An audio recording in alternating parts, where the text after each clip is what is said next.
Okay, so we have the distinct pleasure of having Jeff Neff from, even though he's from California, it's okay, we let him across the border. But he's going to be demonstrating a winged bowl. Due to time restraint, he's not going to be able to do the lid, but looking forward to this. And if you haven't seen any of his work, he does a wide spectrum of turning. We have a few pieces over here that he brought, but by knowing and watching him and communicating with him for the last month and a half or so, he keeps me updated on what he's done and stuff. It's amazing. So, Jeff?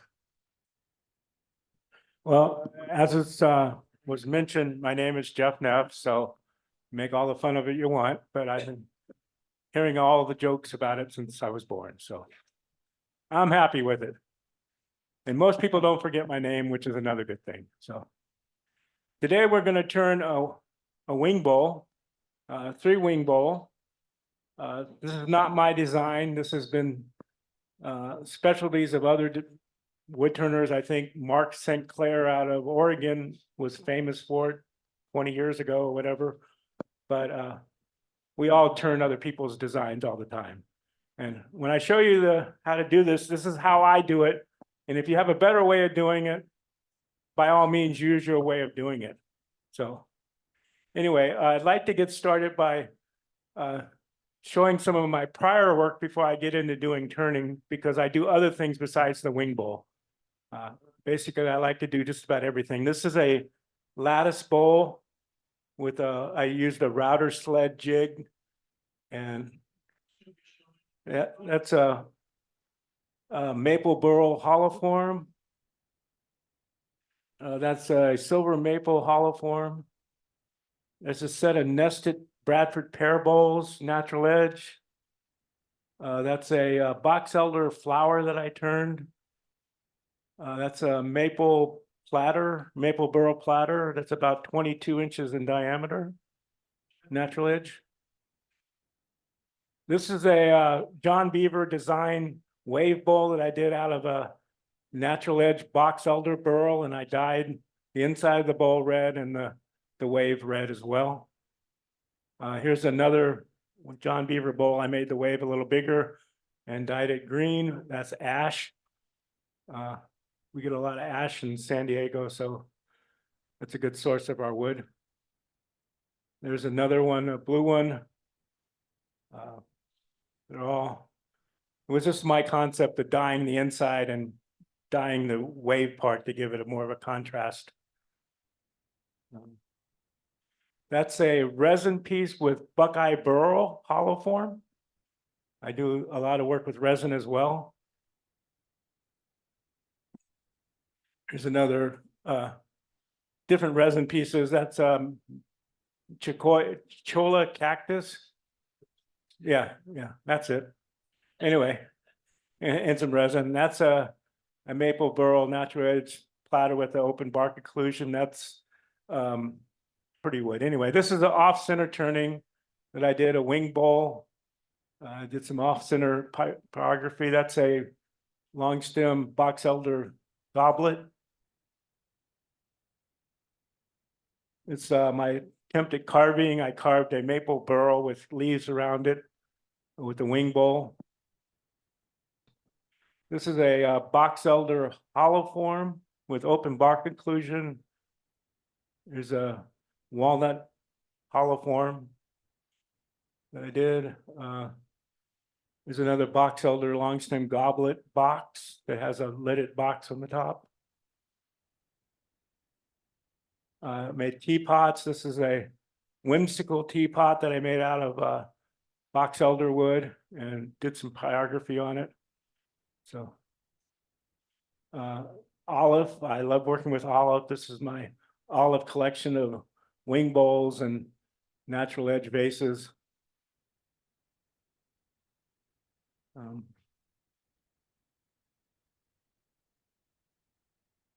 This is a avocado natural edge vase that I won first place at the San Diego Del Mar Fair with it, and it was published in American Woodturners magazine when I did it. That one's a spalted birch hollow form. And that's an ash hollow form that I dyed with transient dyes, and then I did a gold liming wax on it to highlight the open grain in the hollow form. That's a redwood burl, highly figured wing bowl with carved feet on the bottom. That's a set of box elder burl nested bowl set. That's a red Malay from Australia burl wing bowl. This is a spider box, Hans Weishoff, who's very famous at doing this type of turning. So that was my first attempt at trying to make a box with his design in it. And I just stuck it up that way so you could see the design going through it with the light behind it. So. This is a latest one I did recently. It's the Tom Hale weed pot that's about 15 inches in diameter and about 15 inches in circumference. And it's a multi-axis turning that I did.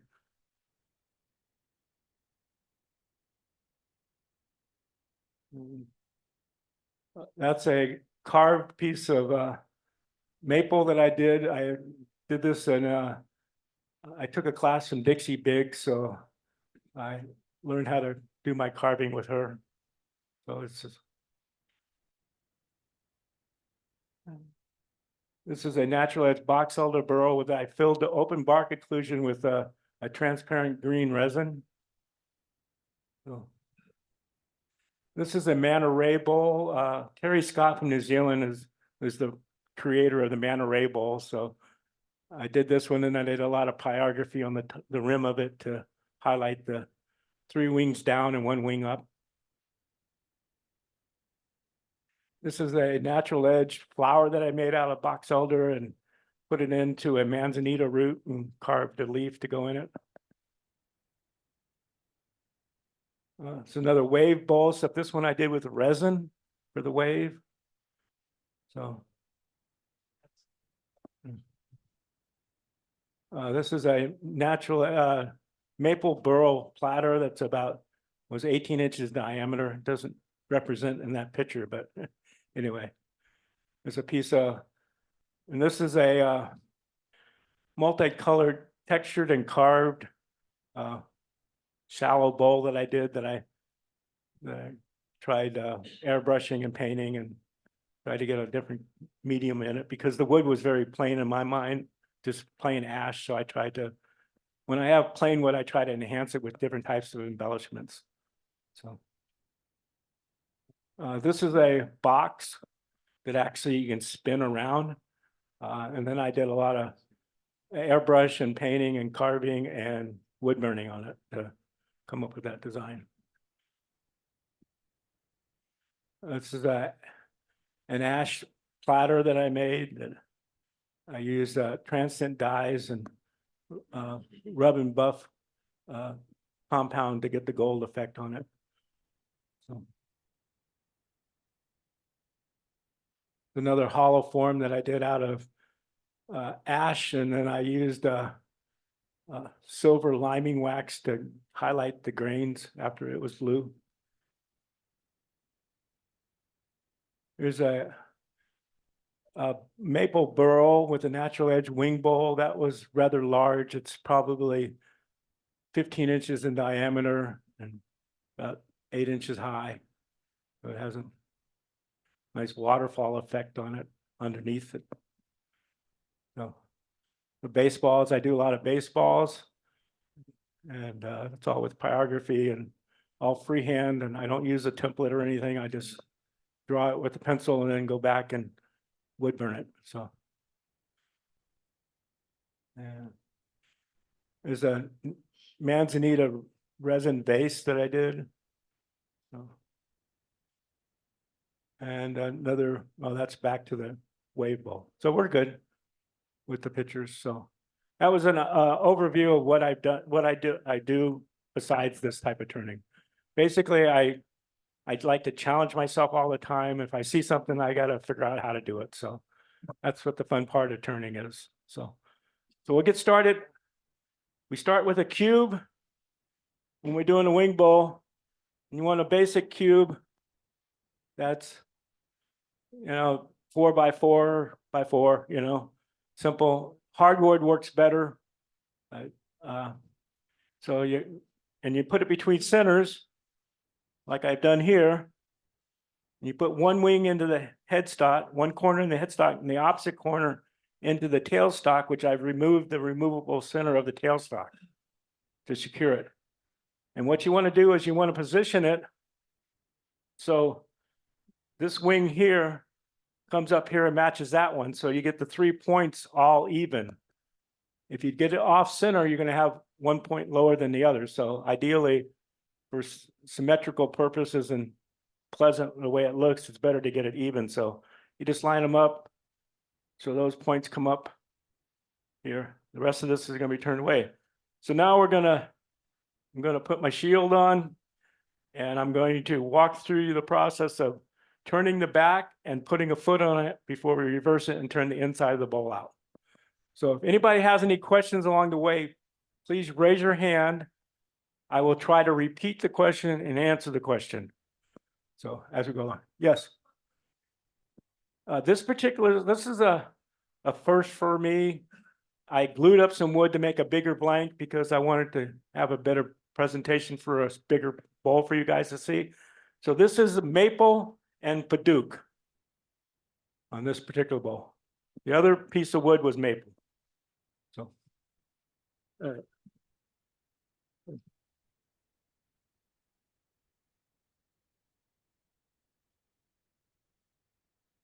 Now, as you can see, you got 2 wings here and here. This outer wing closer to the headstock is going to be the top of your bowl wings. So you want to take this away to achieve your bowl shape.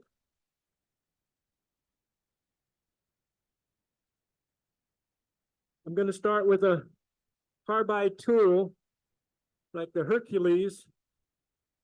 If you want to do a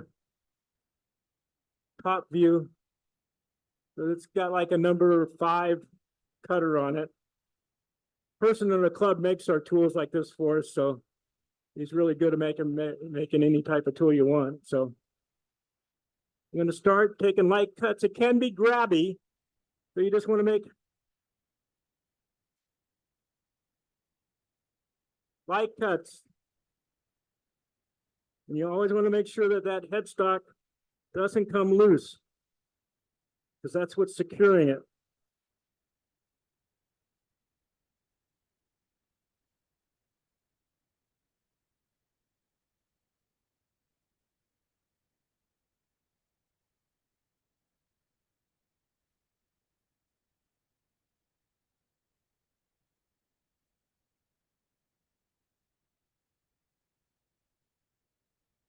So I'm making light cuts. I'm not getting too aggressive. You can use a bowl gouge for this if you're more comfortable using a standard gouge.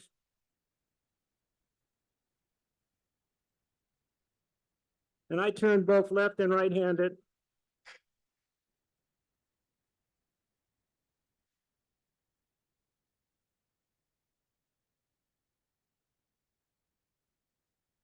So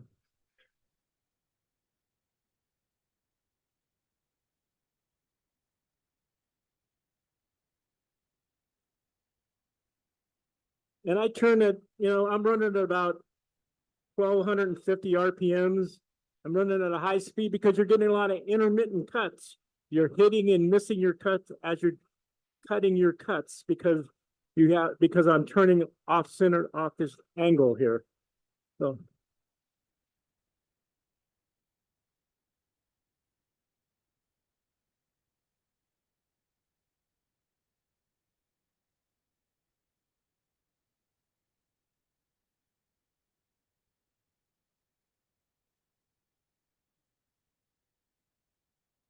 but you can see the shape develop as the ghost effect comes on. If I had a white piece of paper here, I would see the wings and I would see the shape develop as I'm cutting. Or if you can see it, like I can see it as I turn. But that's what you want to watch. You want to watch you're turning. And here again, most of you guys all know this, you turn with your body, not with your arms. So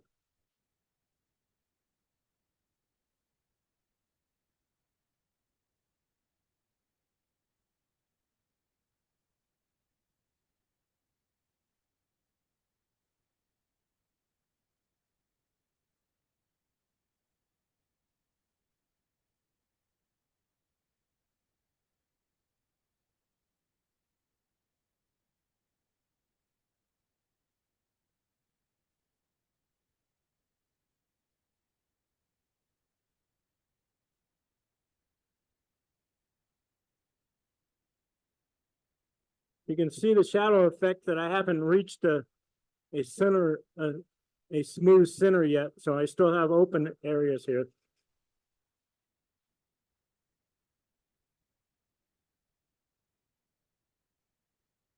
And I'm working with a bigger tool rest than I normally work with, so getting a little tear out. So always shut off your lathe before you move your tool rest. Everybody knows that feature, right? Doing it is another thing, right? You're in your own shop, you can do whatever you want, you know, but unless you put a good edge on that, it doesn't really make it effective. You can make your tool rest a nice cutting aid cutter for it, but you got to keep it sharp.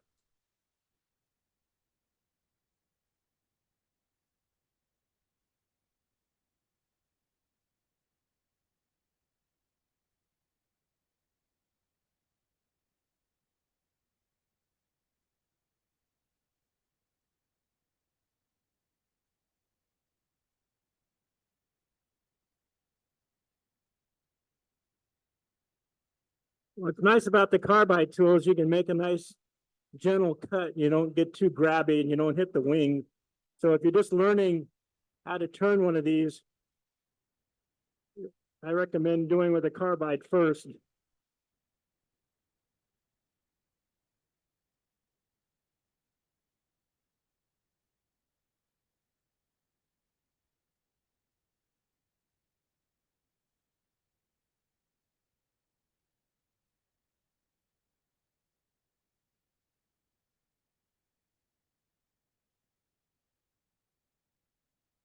Constantly check your tension.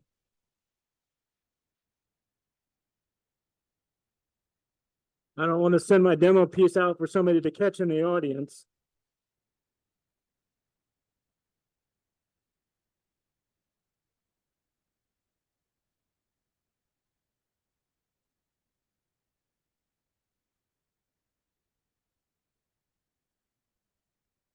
Check the shape what we got going here. We're getting there. I haven't really come up to the wings yet. I come up there very carefully because you can knock the wings off pretty easily if you're too aggressive on your cut. So, adjust the tool rest again. Make sure I'm not hitting anything.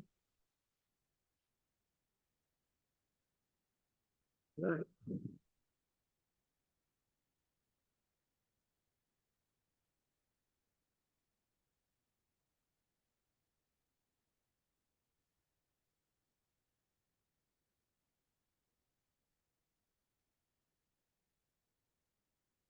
I'm watching the ghost effect come up on those wings.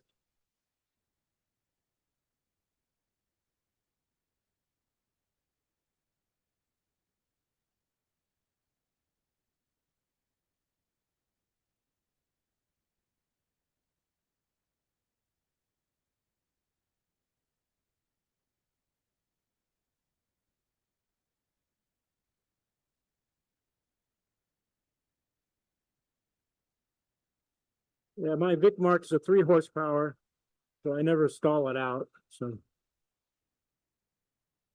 yeah, I'll just true up the wings just a little bit. We're almost there. Still got a little flat spot there. So we're almost to the point where we can put the tenon on and turn it around.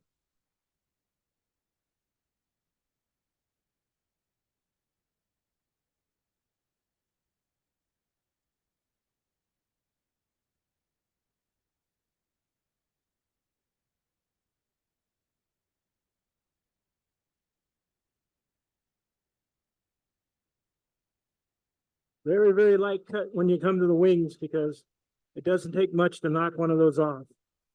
And you want to have good points on them like that. All right, just a little bit more, got a flat spot.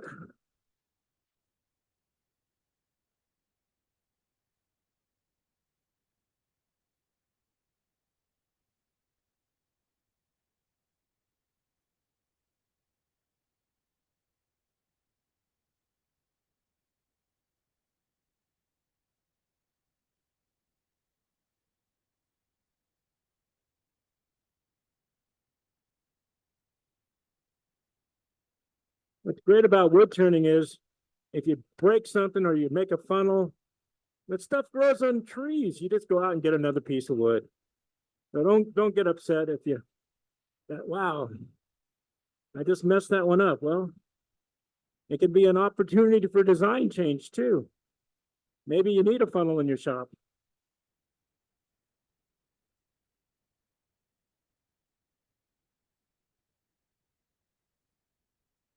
Let's see what we got here. Oh yeah. Clean that up a little bit right there. One more cut. You heard that famous line. Everybody's heard that. One more cut. Oh, one more cut and I messed up.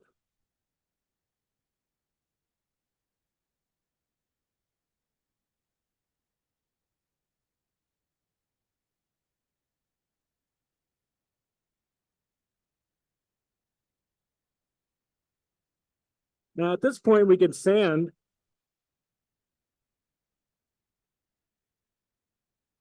Take my sander out. These sanders, like got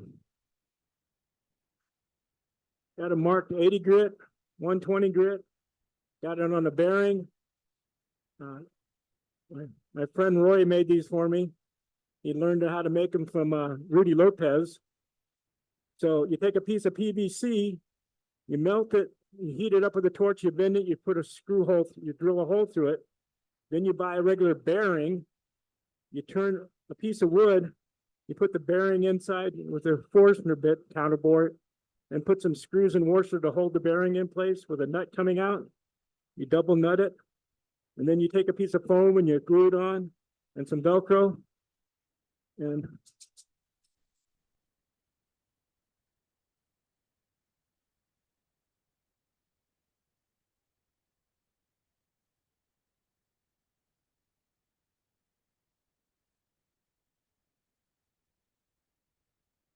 then I got another one, 180 and 240.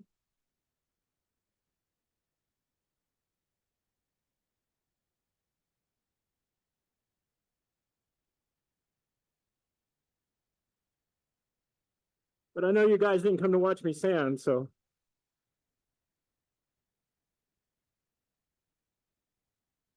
I did okay for now. All right, now I'm going to put a tenon on it. So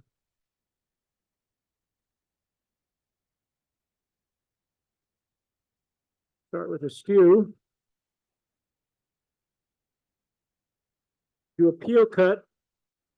Everybody know what a peel cut is. You lift it, the handle up as you're making your cut.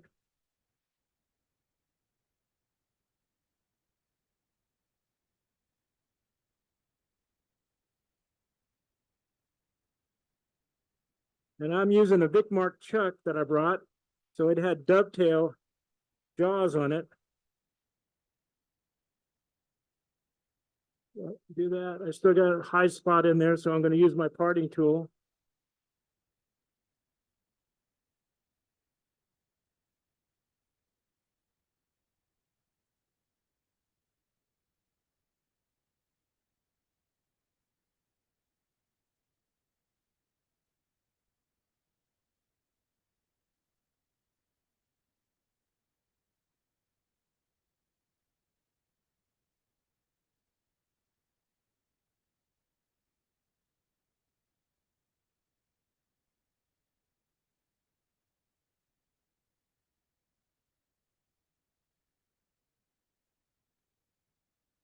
And I'm just going to part of the way through and then finish cutting it off with a a little saw.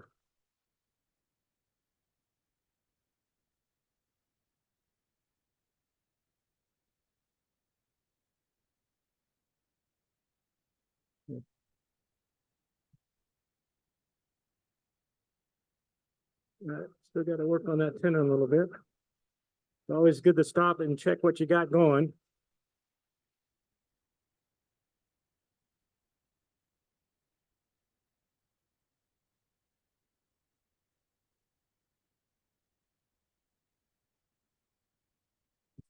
Light cuts.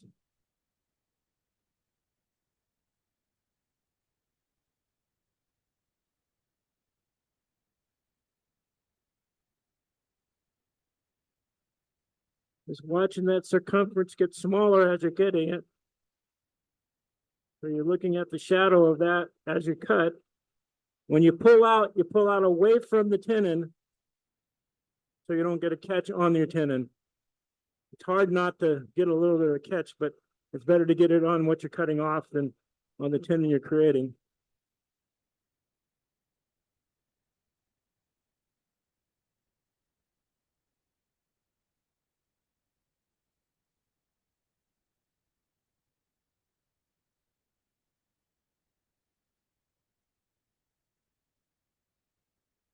Loosen some tension on there. So then take it out.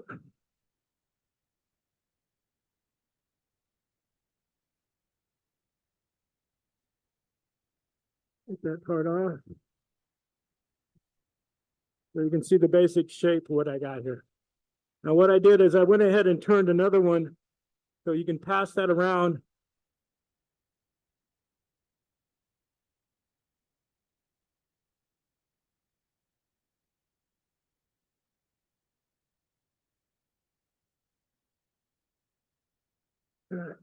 Tighten it down. And I use the tailstock as a safety as much as I can when I'm turning. You'll find that by doing that, that added safety makes a big difference. So, all right, you want to make sure that when you put this in the chuck, that the bottom of your bowl registers against the flat parts of the chuck. So you don't want to be able to actually slip a piece of paper between your wood and the flat parts of the chuck. If you do, you have a chance of kicking that out while you're turning.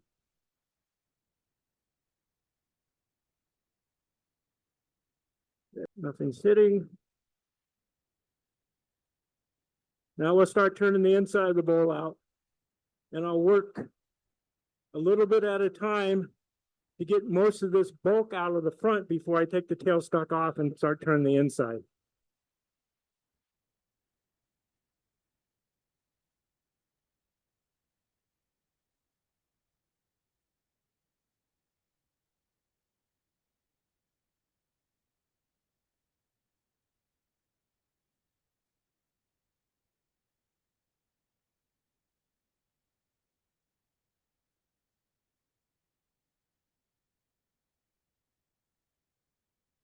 Here again, I'm not making real aggressive cuts. I'm doing light cuts.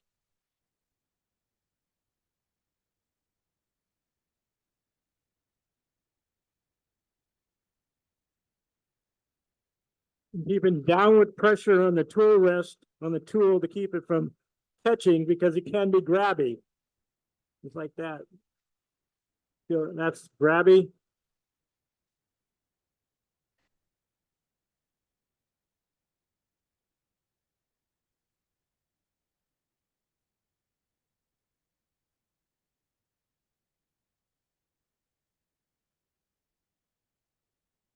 Getting to a point where I can take the center part out a little bit and take the tailstock away, but I want to get a little bit more, but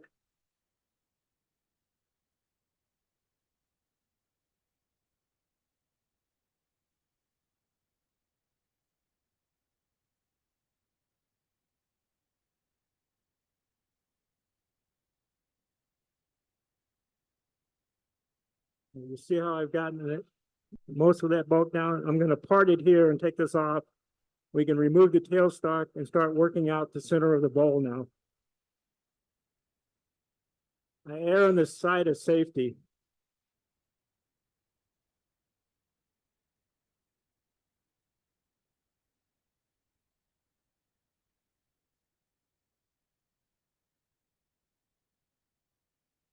You want to make sure you don't get your hand too close to those wings when you're cutting, because if you go over the tool rest holding your tool, you're going to cut yourself up.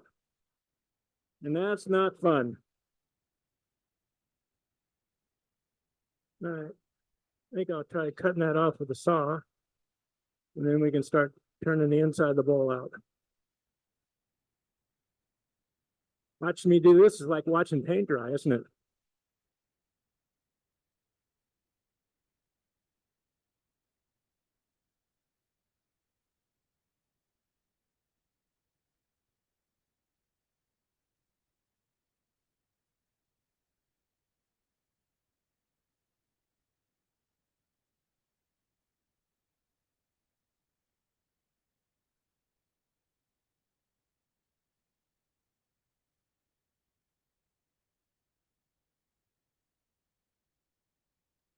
Again, make sure you're not hitting the wings. Now we'll start turning the inside of the bowl out.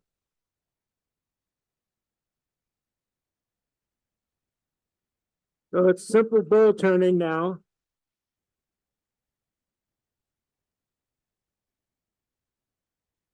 Here again, I like to work where I only take light cuts. Because why finish something up in 5 minutes and not get the enjoyment of sharpening those tools for 20 minutes and not be able to use it, you know? So.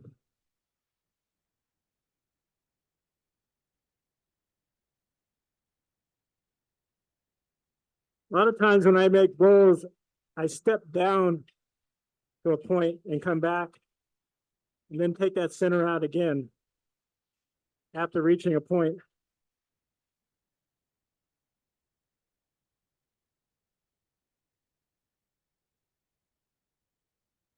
Because ideally you want to leave the core of your bowl in as long as possible, because as soon as you take that core out, it releases all the fibers and it becomes, you have, sometimes you get some movement in your wood. So.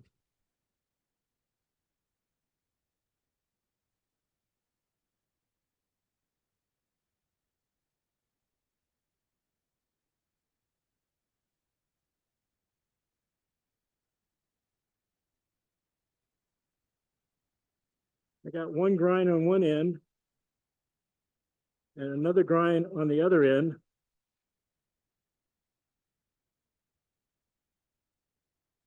Flip it around.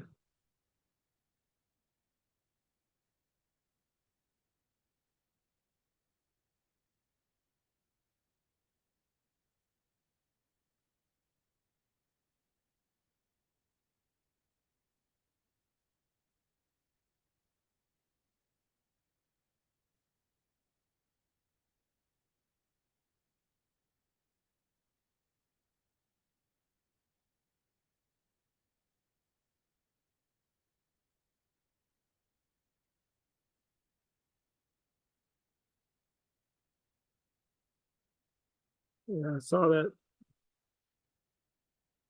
Came loose from the chuck here. Always recognize and feel is what I teach people, the feel of wood turning. So when something changes, something's happened. Either your chuck has come loose or your tenon is slipping.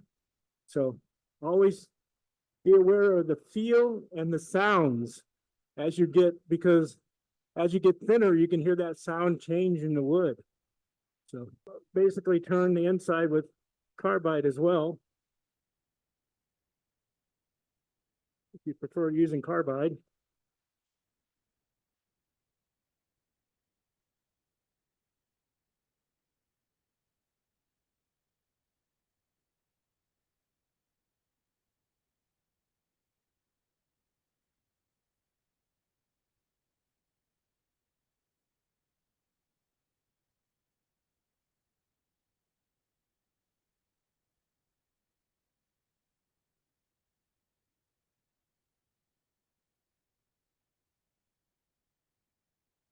You always be aware of your wings.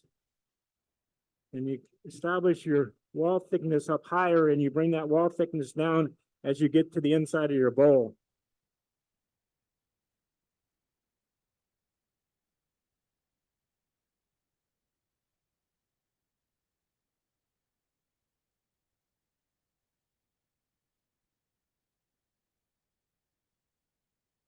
And once you establish your top wall thickness, you never go back to it, you know. So see, this is a little, looks like it's a little off center because I'm getting different thicknesses on my wings here.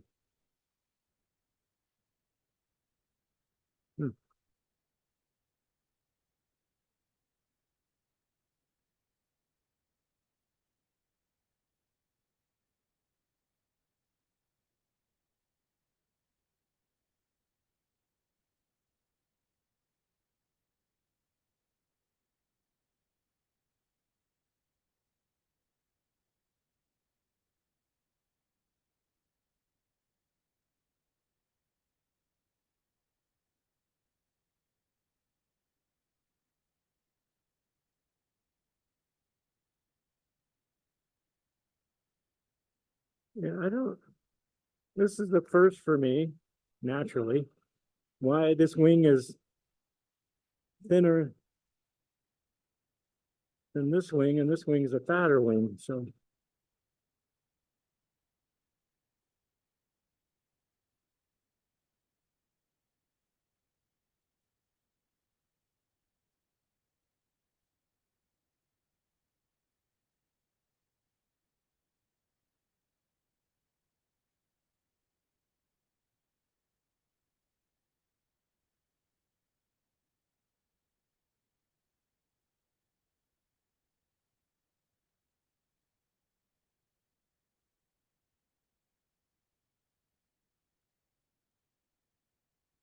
Yeah, it's getting a little better.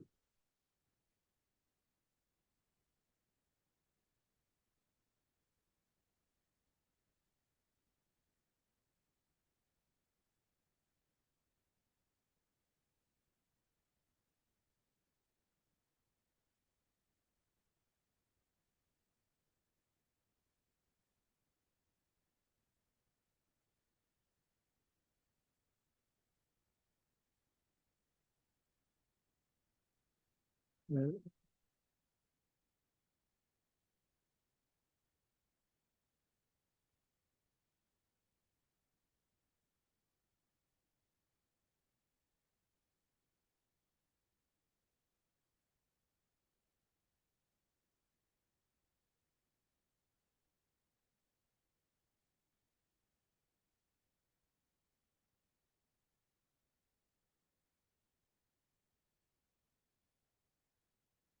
I'm gonna have one wing a little bit bigger, but that's okay. We'll make it work.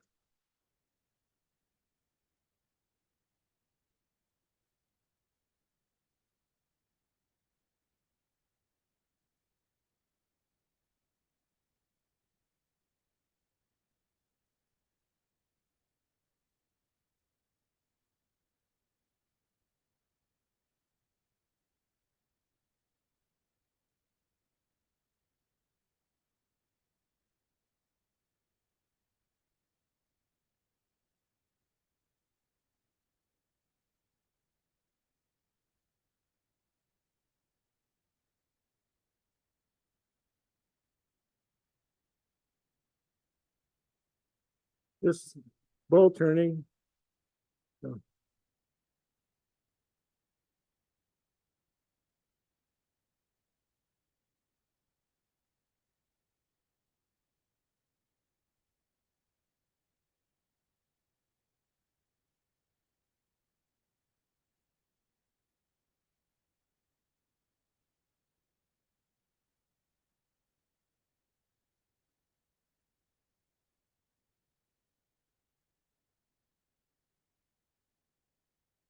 mm,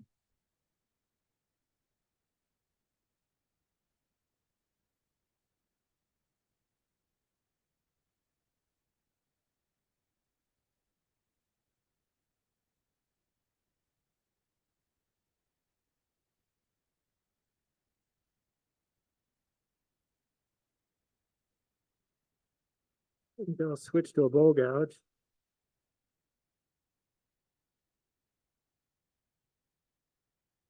It was chipped out a little bit from, like I said, this is the first time I glued up wood, so it's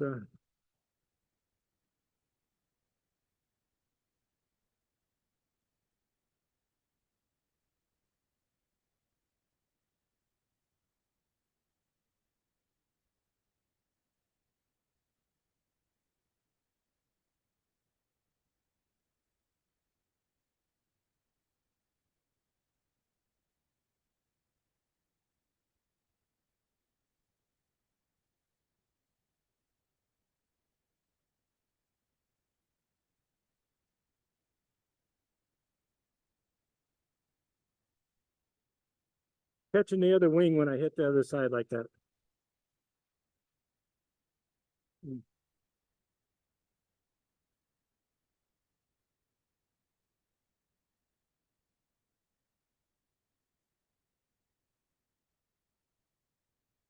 can also use a scraper on the inside of the bowl.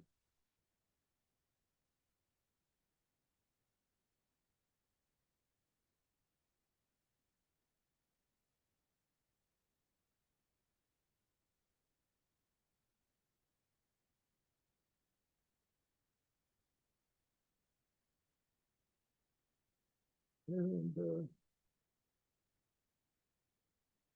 back to this one.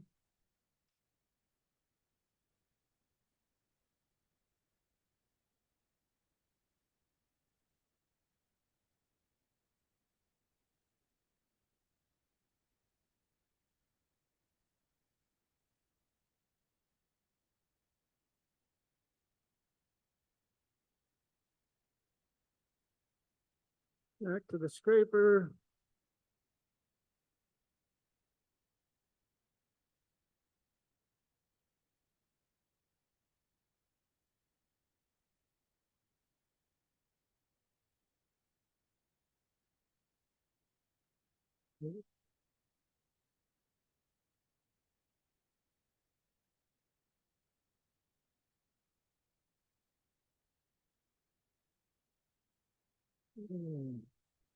I got some serious tool marks there. Didn't plan on that. Let's see if I can.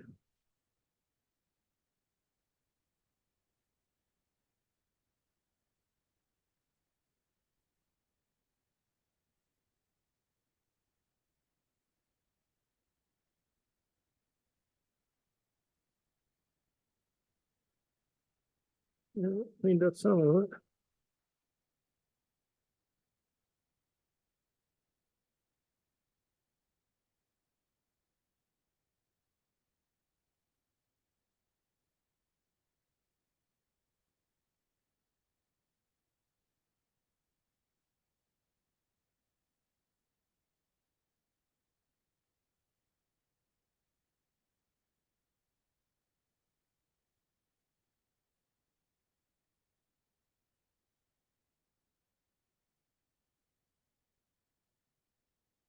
Yeah. Yeah, this one's gonna have to. I got a really bad tool mark there. Another one there. Take another attempt of using a scraper to clean up a little bit.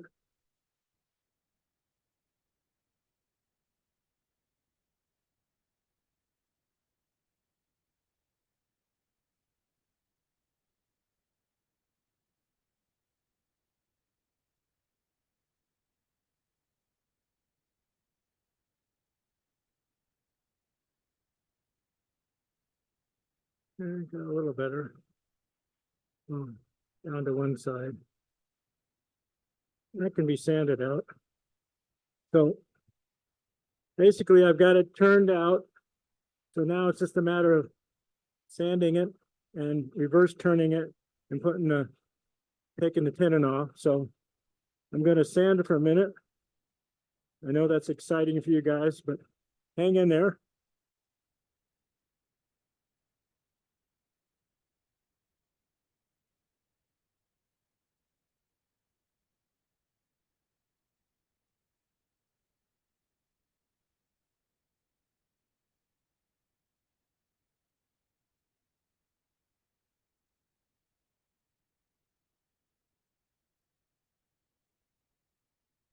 What's nice about these, you don't got to get your hands too close while you're sanding. So.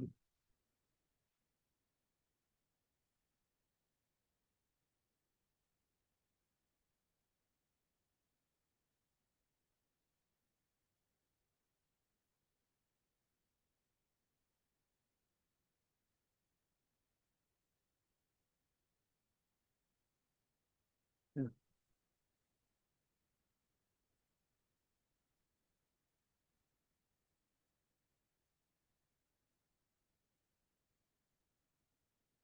All right. Now I'm gonna take it out of the chuck.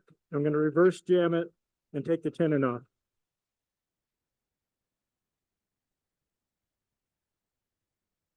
So.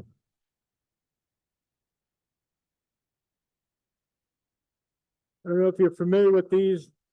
This is made by a company called Rubber Chucky. And they make all different types of neoprene type jam chucks.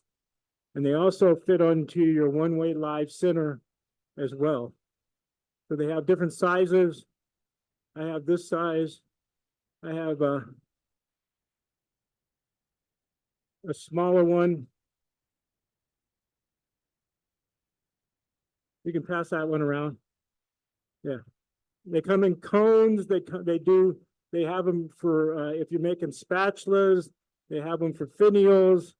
It's a rubberchucky.com.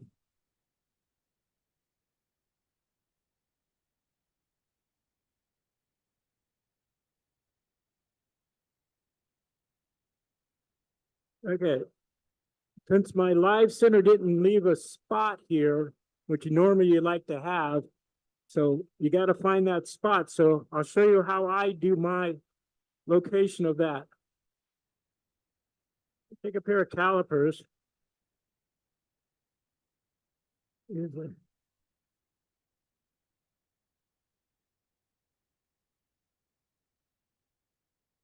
And I go to the outer edge of my circumference of my tenon.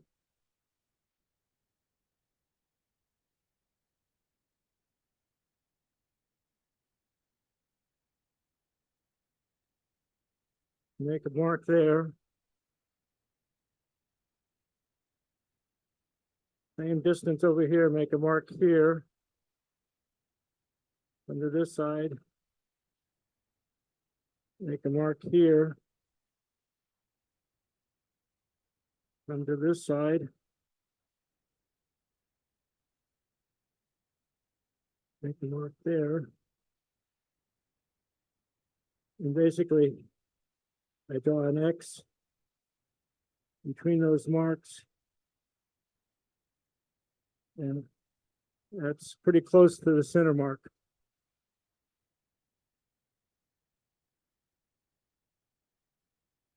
There's a little live center with a point in it. A ball in there.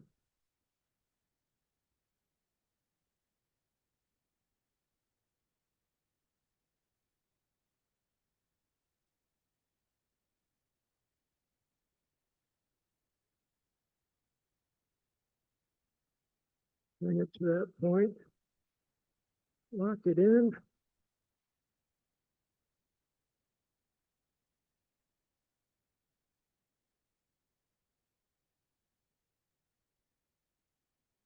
And you can see how true it's running by doing that method of finding the center like that. Now, I'm just going to sand a little bit before I take that tenon off.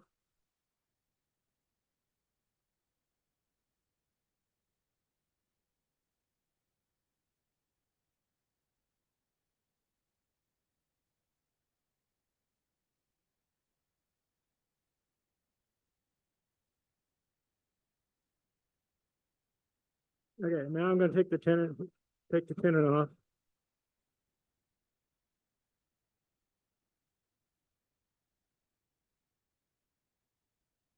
I'm going to use a small detail bowl gouge.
Got a little bump in my curve here, so I'm gonna clean that up with a skew, using it as a negative rake scraper. Holding it flat on the tool rest.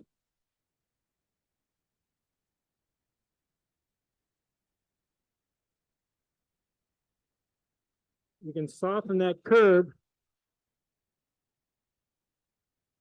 by just using a skew like that. Your fingertips are on the tool rest, light coming in, just making a light cut and shaping that final curve of that.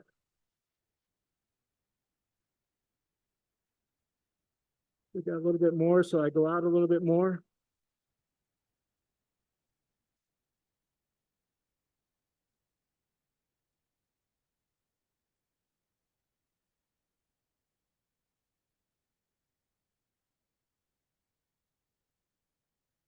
Yeah, most of you never thought you could use a skew in a bowl though, right? It's a new one. I learned that from an Australian turner that spent a week with me. He was doing a demo at our club, Julie Marcolongo, and he spent a week at my shop and he showed me all kinds of incredible things how to turn. He was just an amazing turner. Make a little undercut, a little bit more underneath here.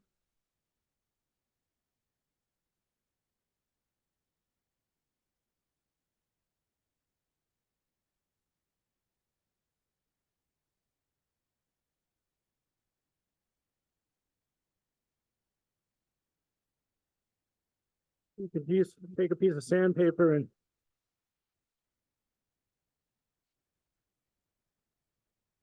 sand that a little bit.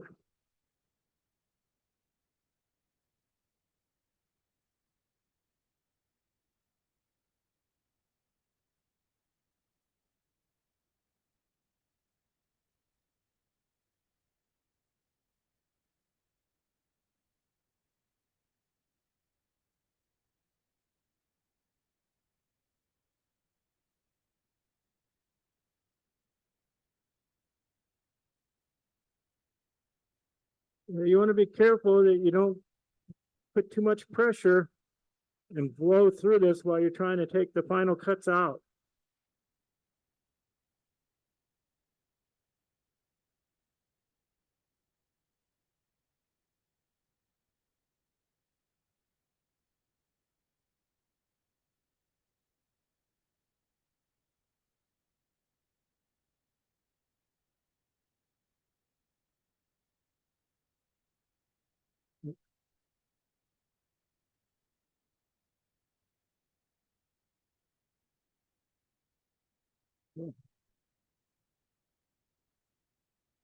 Take my saw.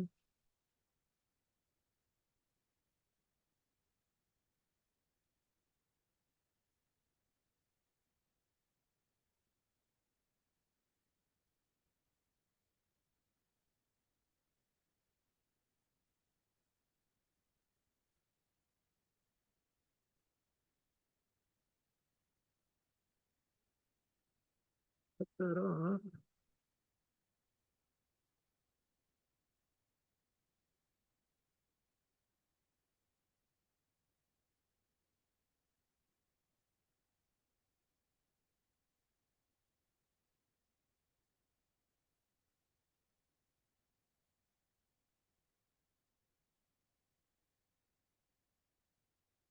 And if you have a little power sander on your drill, you can clean that off. But basically, there's one more thing I'm going to show you that what I do for these bowls. Put the check on.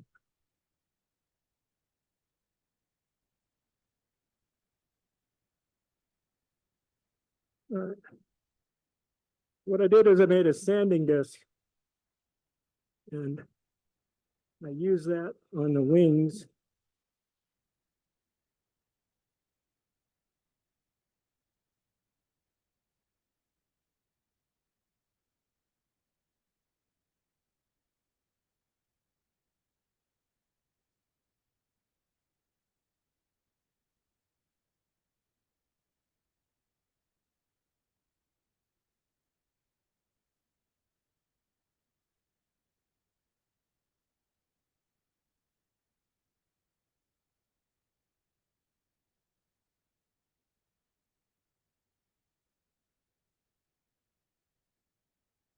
And that trues up the wings. Then you can finish sanding with your hand sander.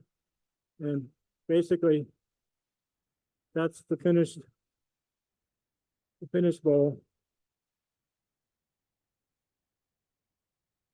You can pass it around. So basically, all I did is took a round piece of wood, put a faceplate on it. I got some of that craft foam from Michael's, glued it there, and then cut a piece of sandpaper and used 5-minute epoxy and glued it on.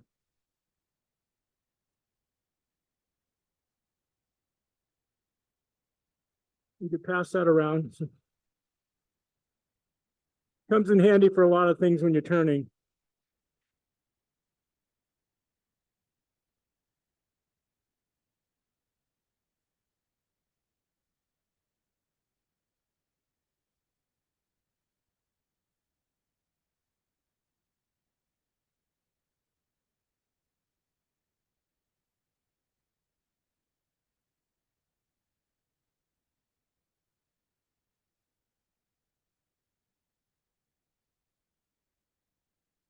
Again, I'm checking the wings, make sure that they're all even.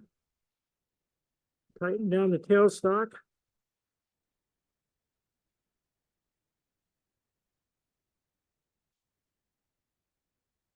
I'm going to work on taking some of that bottom off a little bit before I start the other box to make it flat here.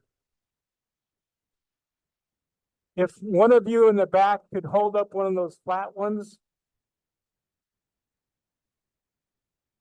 Yeah. That's what I'm going to do right now.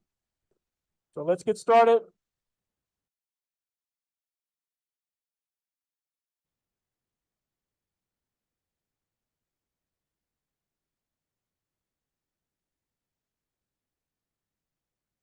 I only have a half hour, so I'm not going to talk as much. So that'll save your agony of listening to me.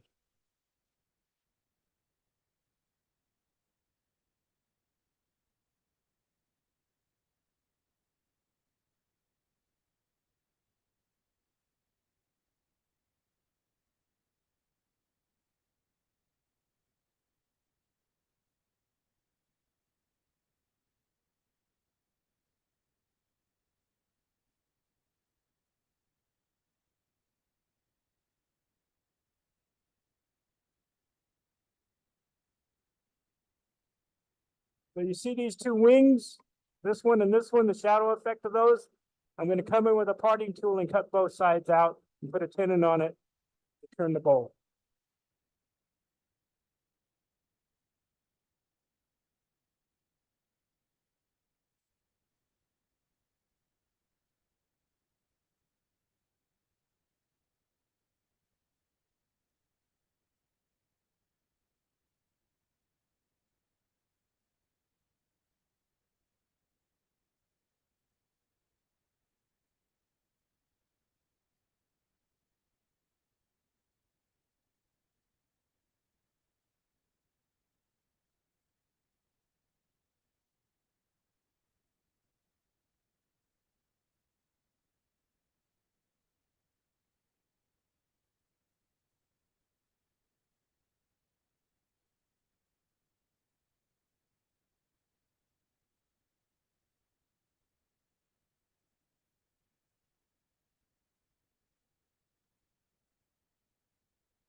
I'm going to use my skew to clean that up a little bit.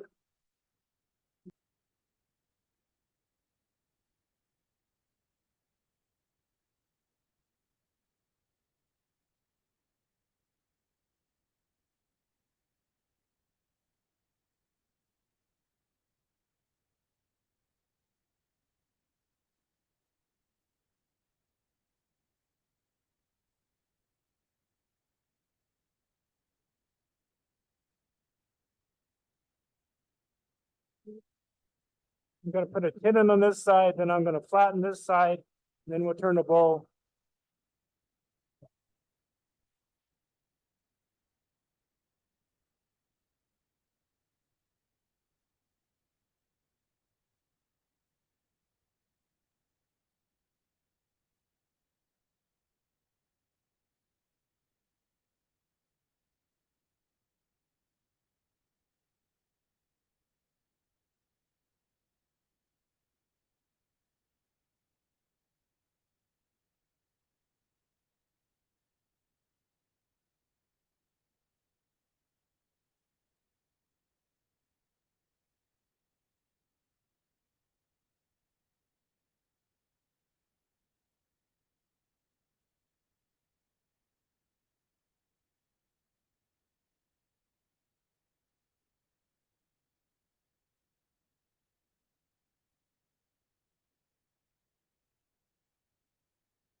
Wow.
All right.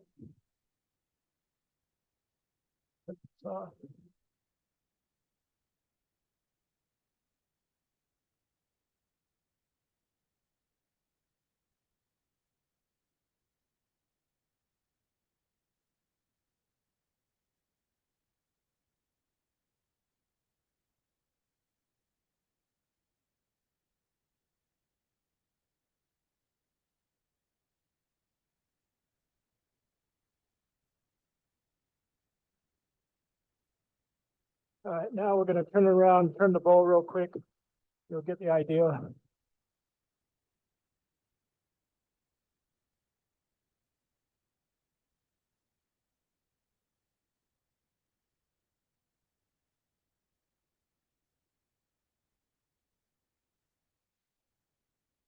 Yeah, I don't want Jerry to be catching my flat bowl over there. Looks like he could, but I don't want to challenge him to that.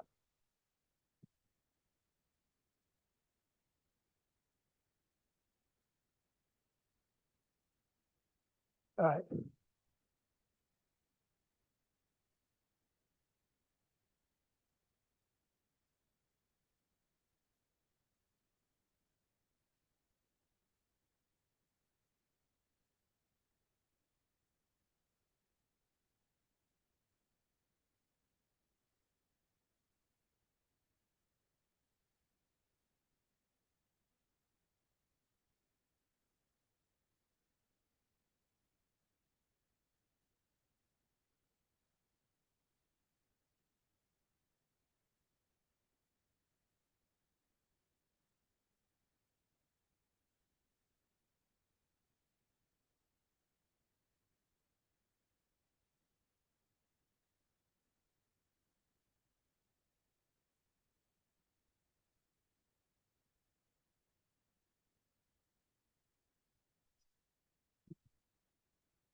Now we're gonna turn the bowl.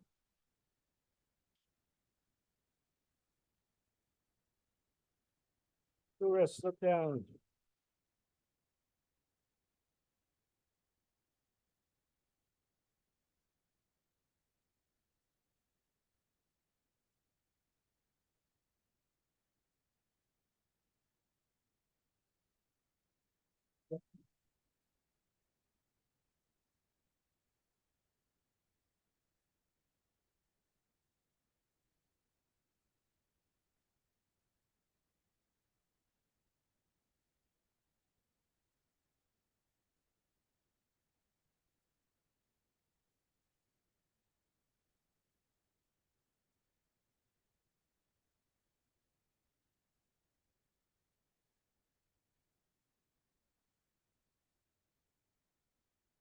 Down here.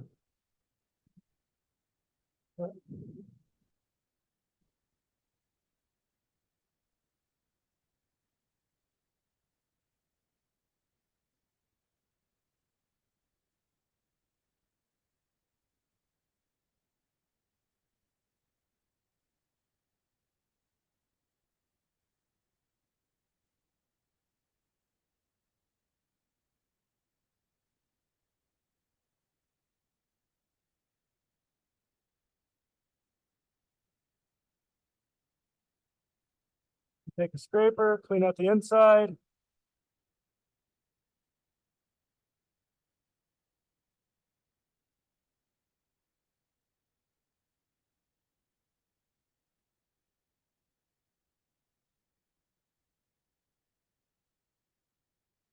Get the inside turned out. We'll clean up the edge with a scraper, with a skew.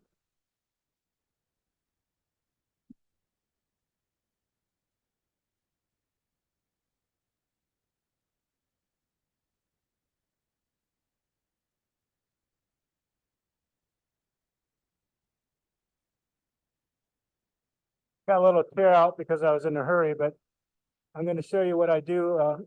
I'll do a little chatter on it real quick. Take a Wagner, chatter the rim a little bit.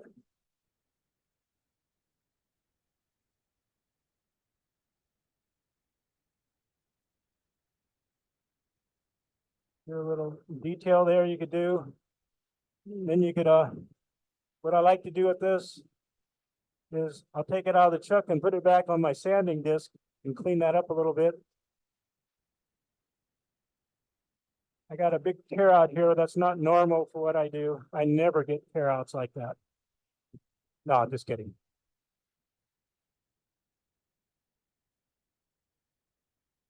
Spindle adapter.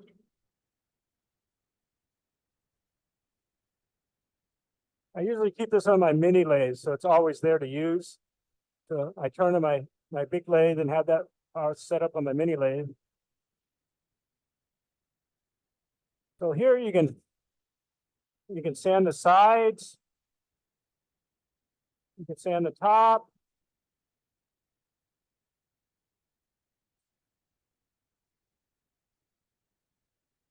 You can sand the bottom. You can clean up your points.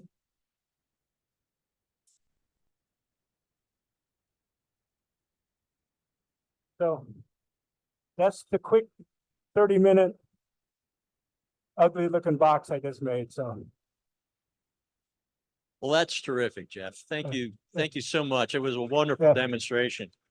You could pass this around. It's pretty ugly, but like I said, I was in power mode, trying to get it done quick for you guys. I'm pretty ugly, but they let me up here anyway, so that's good.